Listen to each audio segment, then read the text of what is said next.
இந்த போதைப் பொருள் நடமாட்டத்தை குறித்தும் அதை தடுக்க தவறிய விடியா திமுக அரசை குறித்தும் ஒவ்வொரு முறையும் பத்திரிகையாளர் சந்திக்கின்ற பொழுது தெளிவுபடுத்திக் கொண்டிருக்கின்றேன். ஆனால் இந்த விடியா திமுக அரசு திரு ஸ்டாலின் தலைமையில் இயங்குகின்ற அரசாங்கம் எந்த ஒரு நடவடிக்கையும் எடுக்காத காரணத்தினாலே இன்றைக்கு தமிழகம் ஒரு போதைப் பொருள் நிறைந்த மாநிலமாக காட்சியளிக்கின்றது. இது வேதனைக்குரிய விஷயம். ஒரு 26 வழக்குகள் உள்ள ஒரு நபரை எப்படி இவர்கள் சந்திக்க முடியும்? தொடர்புடைய அனைவரையும் விசாரிக்கப்பட வேண்டும். நாட்டுடைய முதலமைச்சர் இதற்கு முழுமையான விளக்கம் அளிக்க வேண்டும். முதலமைச்சர் சட்டமன்றத்தில் தாக்கல் செய்யப்பட்ட இந்த கொள்கை விளக்க குறிப்பிலே சுட்டிக்காட்டியது 2138 பேர் வழக்கு பதிவு செய்யப்பட்டு 148 பேர் தான் இன்றைக்கு கைது செய்யப்பட்டிருக்கிறார். எஞ்சியவர்கள் என்ன? மற்றவர்களெல்லாம் ஆளுங்கட்சியை சேர்ந்தவர்களாக இருக்கின்ற காரணத்தினாலே அவருடைய செல்வாக்கை பயன்படுத்தி அவர்களை வெளியே தப்பித்து விட்டார்கள். இன்றைக்கு டெல்லியில் இந்த போதைப் பொருள் கடத்தல் சம்பந்தப்பட்டவர்களை பிடிபட்ட பிறகுதான் பிப்ரவரி மாதத்திலிருந்து மார்ச் மாதம் வரைக்கும் தொடர்ந்து மத்திய போதைப் பொருள் தடுப்பு பிரிவு வேகமாக துரிதமாக செயல்பட்டதன் விளைவாக இன்றைக்கு தமிழகத்தில் அதிக இடங்களில் இந்த போதைப் பொருள் கண்டுபிடிப்பு அதிகமாக இருக்கின்றது. எனவே இன்றைக்கு தமிழ்நாடு போதைப் பொருள் கிடங்காக மாறிவிட்டது என்ற அச்சம் மக்களிடத்தில் ஏற்பட்டிருக்கின்ற நேரத்தில் தெரிவிக்க விரும்புகிறேன். நாங்கள் கஷ்டப்பட்டு நிறைய செய்திகளை சொல்லுவோம், ஆனால் அது சரியே வராது. ஆனால் அப்போ திரு சைலேந்திர பாபு அவர்கள் டிஜிபியாக இருக்கும்போது 2.0, 3.0, 4.0 போட்டுக்கிட்டே ரிட்டையர் ஆகிட்டு வேறு என்ன ஒரு சாதனை பண்ணார் சொல்லுங்க பார்க்கலாம். ஏங்க இது கம்பேர் பண்ணுற விஷயம், போதைப் பொருள் கம்பேர் பண்ணுற விஷயம். ஒரு திட்டங்கள் செயல்படுறதுனா கம்பேர் பண்ணலாம். ஒரு நாட்டுடைய வளர்ச்சி ஒப்பிட்டு பார்க்கணும். போதைப் பொருள் ஒப்பிட்டு பார்க்க முடியுமா சொல்லுங்க? அப்படி போதைப் பொருள் ஒப்பிட்டு பார்த்தா அந்த அரசு மோசமான அரசு தான். அனைத்து ஊடக நண்பர்களுக்கும் பத்திரிகை நண்பர்களுக்கும் காலை வணக்கம். இன்றைய தினம் உலக மகளிர் தினம். அதை முன்னிட்டு அனைத்து மகளிர்களுக்கும் என்னுடைய நெஞ்சார்ந்த வாழ்த்துக்களை தெரிவித்துக் கொள்கிறேன். அனைத்து இந்திய அண்ணா திராவிட முன்னேற்ற கழகத்தினுடைய கழக மகளிரின் சார்பாக மரியாதைக்குரிய மகளிர் செயலாளர் முன்னாள் அமைச்சர் அக்காப்பா வளர்மதி அவருடைய ஏற்பாட்டிலே தலைமை கழகத்தில் உலக மகளிர் தின விழாவை முன்னிட்டு மகளிரின் சார்பாக பிரம்மாண்டமான அந்த விழாவை ஏற்பாடு செய்து கொண்டாடுகின்றார்கள். இந்த நிகழ்ச்சியில் பங்கு பெற்ற அனைத்து மகளிர் சேர்ந்த சகோதரிகளுக்கும் என்னுடைய இதயபூர்வமான நல்வாழ்த்துக்களை முதலில் தெரிவித்துக் கொள்கின்றேன். அதோடு மகளிர் தின நாளன்று இன்று ஏழை எளியோருக்கு கழக மகளிரின் சார்பாக பல்வேறு நலத்திட்ட உதவிகளும் இன்றை வழங்கியிருக்கின்றார்கள். மகளிரின் சார்பாக இன்றைய தினம் தமிழகத்தில் போதைப் பொருள் விற்பனை எங்கு பார்த்தாலும் செயல்பட்டு கொண்டிருக்கின்றது. போதைப் பொருள் நடமாடு குறித்து நான் ஏற்கனவே சட்டமன்றத்தில் காவல்துறை மானிய கோரிக்கை வருகின்ற பொழுது தெளிவாக பேசியிருக்கின்றேன். அதோடு பள்ளிக்கு அருகிலும் கல்லூரிக்கு அருகிலும் தொடர்ந்து போதைப் பொருள் விற்பனை நடைபெறுவதாக கிடைத்த தகவலின் அடிப்படையில் இந்த விடியா திமுக அரசுடைய கவனத்திற்கு கொண்டு வந்திருக்கின்றேன்.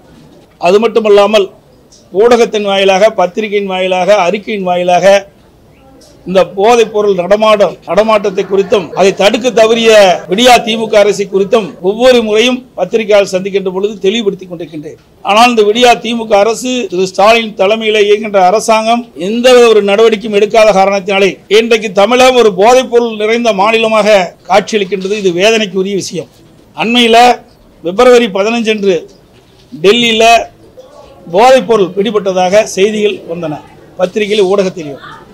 இதற்கு யார் காரணம் என்றால் திராவிட முன்னேற்ற கழகத்தைச் சேர்ந்த சென்னை மேற்கு மாவட்ட அயலக அணி துணை அமைப்பாளர் இந்த போதைப் பொருளிலே சம்பந்தப்பட்டதாக 3 ஆண்டு காலமாக 2000 கோடிக்கு மேலே போதைப் பொருள் பல்வேறு நாடுகளுக்கு கடத்தப்பட்டதாக செய்திகள் பத்திரிகையில் ஊரில் வந்திருக்கின்றன. அதை தொடர்ந்து திராவிட முன்னேற்ற கழக கட்சி உடனடியாக அவரை திரு ஜாபர் ஜாதிக் என்பவர் அவரை உடனடியாக கட்சியில் அடிப்படை உறுப்பினர் நீக்கப்பட்டிருக்கின்றார். அது மட்டும் இல்லாமல் ஜாபர் ஜாதிக் அவர்கள் 26 வழக்குகள் அவர்கள் மீது பதியப்பட்டதாக தெரிய வருகிறது. அப்படி 26 வழக்குகள் பதியப்பட்ட ஒரு நபர் உயர்ந்த காவல் பதவியில் உள்ள டிஜிபி அவர்களை சந்தித்து பரிசு பெறுகிறார். நாட்டுடைய முதலமைச்சரை சந்திக்கிறார் மற்றும் விளையாட்டுத்துறை அமைச்சரை சந்தித்து பேசியிருக்கின்றார்கள். அது மட்டுமல்ல, விளையாட்டுத்துறை அமைச்சருடைய மனைவி ஒரு விழாவிலே கலந்து கொண்டதாக செய்திகள்.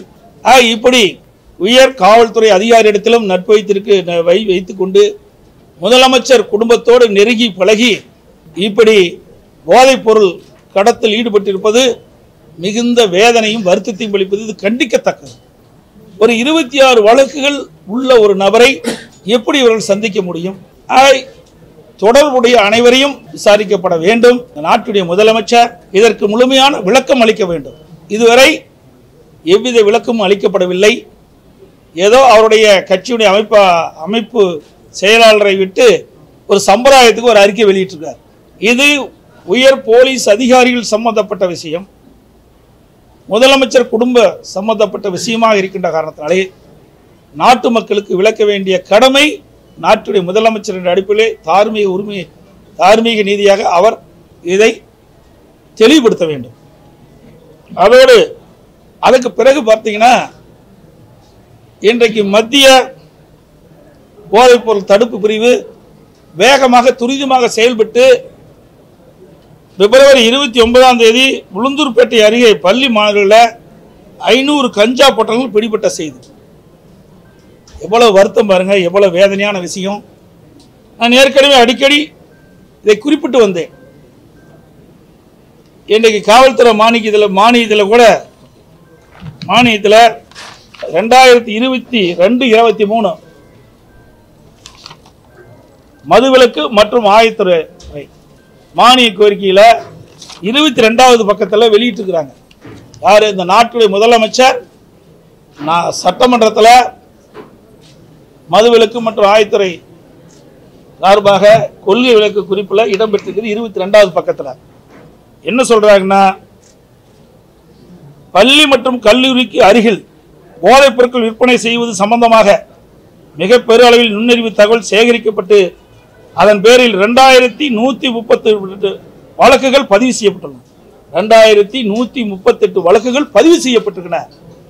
அதுல கைது செய்யப்பட்டது 148 பேர். எஞ்சியவர்கள் என்னானாங்க? அவருடைய கொள்கை விளக்கு குறிப்பில் முதலமைச்சர் சட்டமன்றத்தில் தாக்கல் செய்யப்பட்ட அந்த கொள்கை விளக்கு குறிப்பிலே சுட்டிக்காட்டியது 2138 பேர் வழக்கு பதிவு செய்யப்பட்டு 148 பேர் தான் இன்றைக்கு கைது செய்யப்பட்டிருக்கிறார். எஞ்சியவர்கள் என்னானாங்க?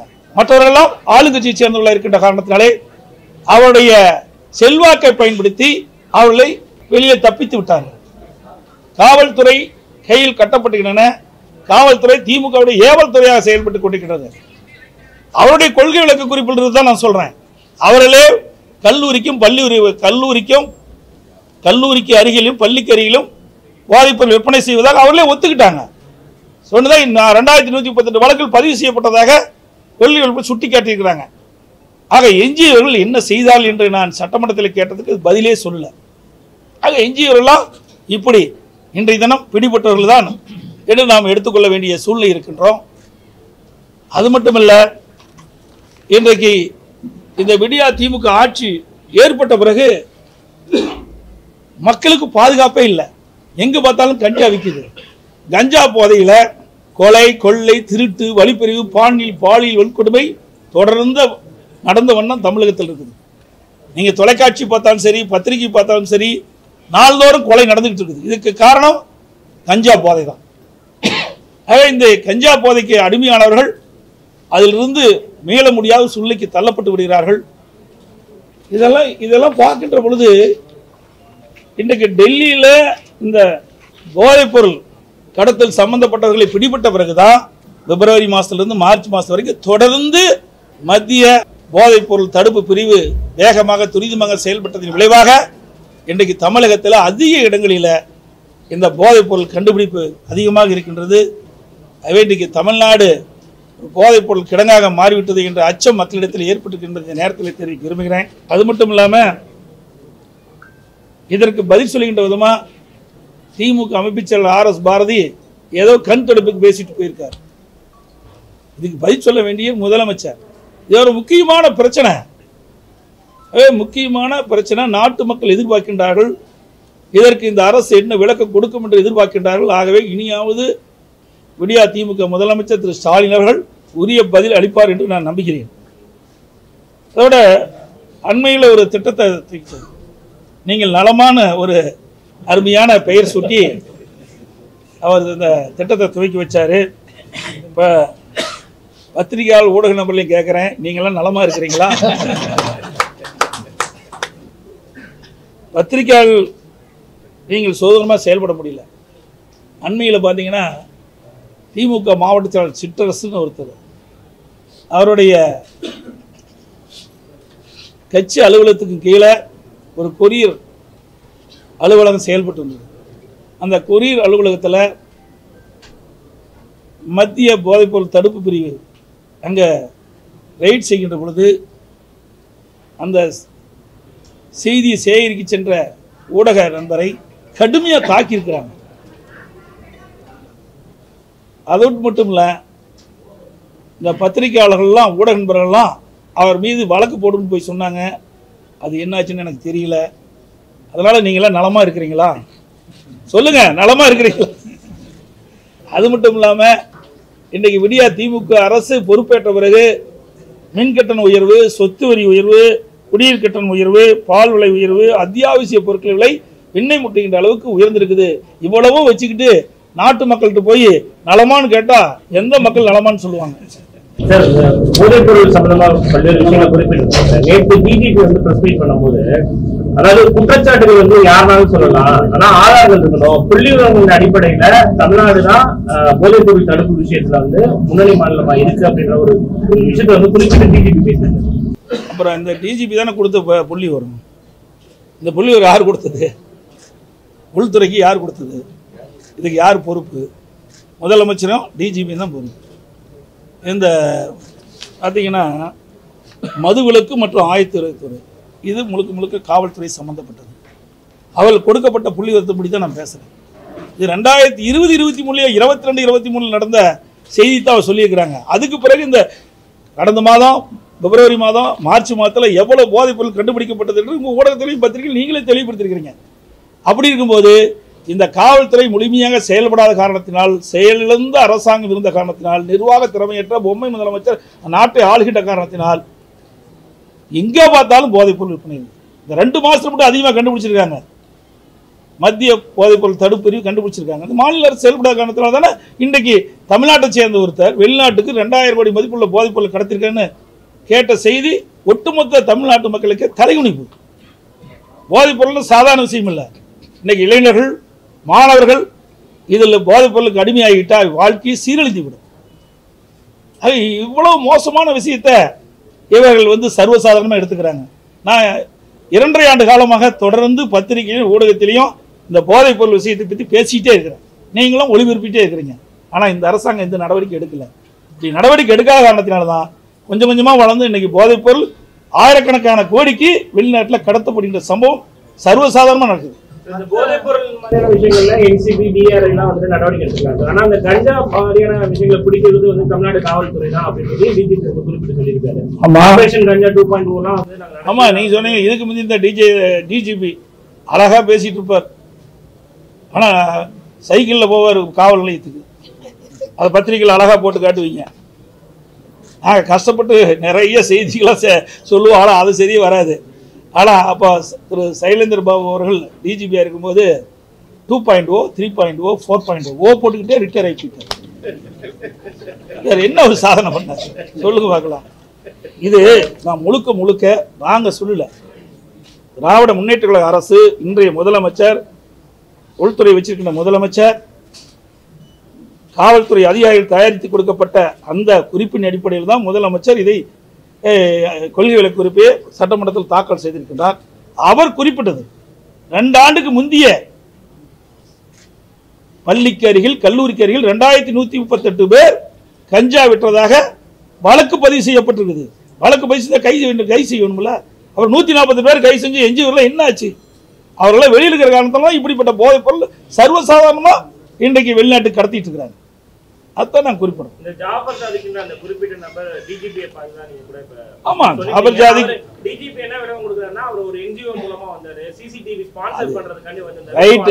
ஒரு டிஜிபி அவர்கள் உயர்ந்த பதவியில் இருக்கார். 26 வழக்குகள் அவர் மீது இருப்பதாக தகவல். அதை விசாரிக்க வேணும்ல. இவர் எப்படிப்பட்டவர் அப்படின்னு விசாரிக்க வேணும்ல. எல்லா வசதியும் அவர்கிட்ட இருக்குது. ஒரு சாதாரண மனிதன் கிடையாது. அவர் டிஜிபி. ஒருவரை அவர் யார், எப்படிப்பட்டவர் என்பதெல்லாம் விசாரிச்சு தானே அவரோட பழக வேணும். அது மட்டும் இல்லை, ஒரு தடவை தான் கொடுத்தாரா இல்லை எத்தனை தடவை செஞ்சான்னு யாருக்கு தெரியும்? வெளியில் வந்தது ஒரு தடவை தான். அதுதான் நான் சொல்றேன். அதுக்கு விளக்கம் இந்த நாட்டு மக்கள் எதிர்பார்க்குறாங்க. இது மிகப்பெரிய பிரச்சனை. தமிழ்நாட்டில் ஆயிரக்கணக்கான கோடி மதிப்புள்ள போதைப் பொருள் பிடிபட்டதாக செய்திகள் வந்துள்ளன. உடனடியாக கட்சியில் இருக்க திமுக கட்சியுடைய நிர்வாகியாக இருக்கிறார். உடனடியாக திராவிட முன்னேற்ற கழக கட்சி பொதுச் செயலாளர் அவரை அடிப்படையில் நீக்கப்படுகிறார். இப்படி உயர் காவல்துறை அதிகாரி இடத்துலையும் முதலமைச்சர்கிட்ட, விளையாட்டுத்துறை அமைச்சர்கிட்ட, அவர் குடும்ப உறுப்பினர்கள்லாம் இந்த பழக்கம் இருந்ததாக இது செய்தியெல்லாம் வந்திருக்குது. இதுக்கு உண்டான பதிலாக விவரத்தை முதலமைச்சர் தெரிவிக்க வேண்டும் தான் என்னுடைய கருத்து, மக்களுடைய கருத்து. அதுதான்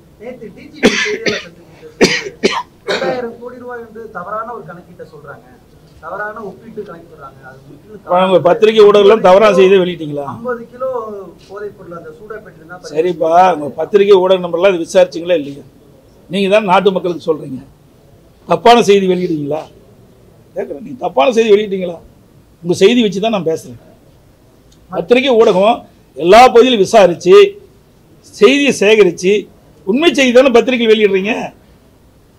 அப்புறம் அவரு பல்வேறு பிரச்சனை வந்த காரணத்தில் அவர் ஏதோ அவருக்கு எந்த பிரச்சனையும் வரக்கூடாது என்பதற்காக இப்படி பதில் சொல்லிருக்கலாம் நான் கருதுறேன். அது என்ன சரியா தவறான்னு தெரியல.